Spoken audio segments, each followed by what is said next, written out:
কোটা বিষয়ে আদালতের সিদ্ধান্তে শিক্ষার্থীরা যে খুশি হয়নি সেটা পরিষ্কার। সেই কারণে তারা তাদের আন্দোলন কর্মসূচি অব্যাহত রাখবে। বৃহস্পতিবার আধাবেলা ব্লকেট কর্মসূচি পালন করবে সারা দেশে। তারা বলছে যে তাদের দাবি আদায় না হওয়া পর্যন্ত শিক্ষার্থীরা রাজপথেই থাকবে। যদিও ওবায়দুল কাদের সরকারের মন্ত্রী, তারপরে আইনমন্ত্রী এবং অন্যান্যরা সবাই কিন্তু বলছেন যে আদালতই সিদ্ধান্ত দেবে, কিন্তু তারা বলছে যে না, বিষয়টি সরকারের এবং সরকারকেই সিদ্ধান্ত নিতে হবে যে কোটার বিষয়ে ফাইনালি কি হবে। সুতরাং তারা এই আদালত কি বললো না বললো তার দিকে তারা কর্ণপাত করছে না বা সেই ব্যাপারে তাদের কোনো আগ্রহ নেই। সরকারি চাকরিতে কোটার যৌক্তিক সংস্কারের দাবিতে আগামীকাল বৃহস্পতিবার আধাবেলা ব্লকেট কর্মসূচি পালন করবে বৈষম্য বিরোধী ছাত্র আন্দোলন। সন্ধ্যা 7:30টায় শাহবাগের অবস্থান থেকে এই কর্মসূচি ঘোষণা করেন আন্দোলনের অন্যতম সমন্বয়ক আসিফ মাহমুদ। তিনি বলেন, বৃহস্পতিবার বিকাল 3:30টা থেকে সারা দেশে ব্লকেট কর্মসূচি পালিত হবে। দাবি আদায়ের আগ পর্যন্ত শিক্ষার্থীরা রাজপথেই থাকবে। তিনি বলেন, ঢাকা বিশ্ববিদ্যালয়ের কেন্দ্রীয় লাইব্রেরির সামনে থেকে দিনের কর্মসূচি শুরু হবে। সারা দেশের শিক্ষার্থীরা নিকটস্থ গুরুত্বপূর্ণ পয়েন্টে সর্বাত্মক ব্লকেট কর্মসূচি পালন করবেন। সড়ক, মহাসড়ক এবং রেলপথ এই কর্মসূচি পালন করা হবে বলে জানান তিনি। এর আগে বুধবার সকাল থেকে বিকাল পর্যন্ত সারা দেশে সর্বাত্মক ব্লকেট কর্মসূচি পালন করেন শিক্ষার্থীরা।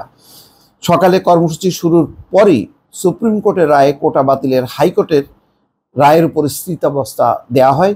এই রায়ের পরও শিক্ষার্থীরা আন্দোলন চালিয়ে যাওয়ার ঘোষণা দেন। তারা বলেন, সরকারি চাকরিতে কোটার স্থায়ী সংস্কারের পরিপত্র জারির আগ পর্যন্ত আন্দোলন চলবে। দর্শক, এই হচ্ছে অবস্থা। তার মানে হচ্ছে যে আন্দোলনের মধ্যেই থাকলো।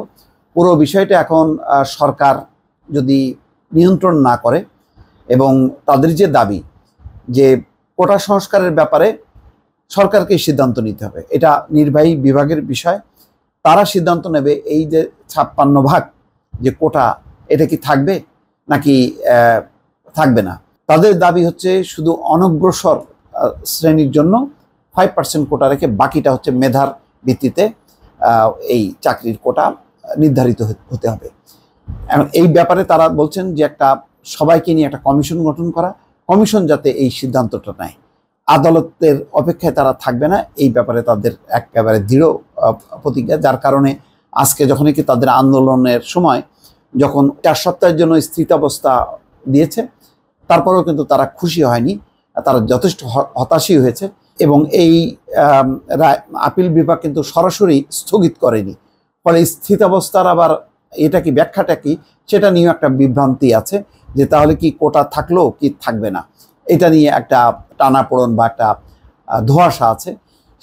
সেই ধোঁয়াশা থেকে বের হয়ে আসার জন্য তারা সরাসরি নির্বাহী বিভাগের হস্তক্ষেপ চায়। দর্শক, ভালো থাকবেন। আল্লাহ হাফেজ।